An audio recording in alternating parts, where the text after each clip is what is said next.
Hello everyone, I welcome to all in my channel. So today our topic is multinational corporation. Firstly we know that meaning of multinational corporation. जो multinational word होता है वो दो word का combination है, multi and national. Multi का meaning होता है मैनी, बहुत सारा। नेशनल का मतलब होता है नेशन, कोई भी कंट्री या फिर कोई भी एक देश। सो यहाँ से मल्टीनेशनल कॉरपोरेशन या फिर मल्टीनेशनल कंपनीज़ का मीनिंग ड्राइव होता है कि जो मल्टीनेशनल कंपनीज़ हैं वो कंपनीज़ होती हैं या फिर वो कॉरपोरेशंस होते हैं जो कि अपने बिजनेस को एक कंट्री में नहीं बल्कि बहुत सारी कंट्रीज़ में ऑपरेट करती हैं।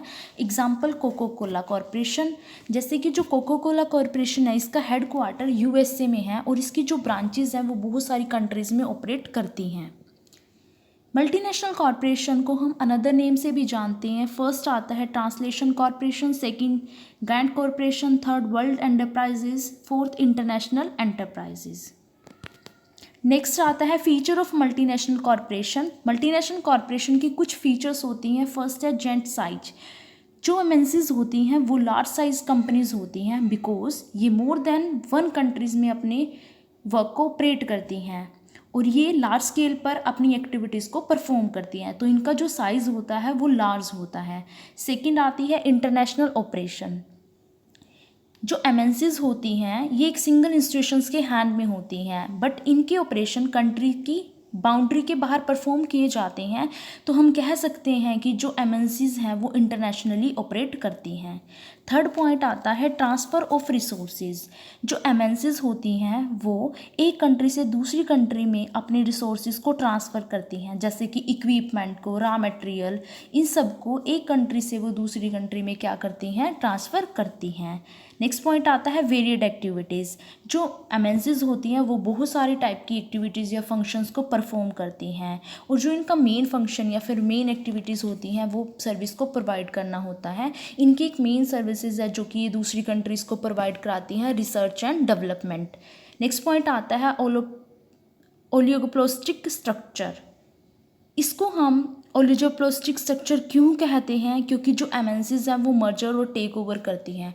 इट मीन एक कंपनी दूसरी कंट्री में गई और वहाँ पर जाके उसने मर्जर या फिर टेक ओवर कर लिया।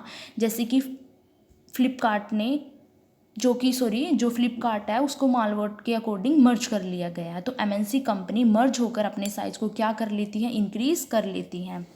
नेक्स्ट पॉइंट आता है स्पॉन्टेनियस इवैल्यूएशन।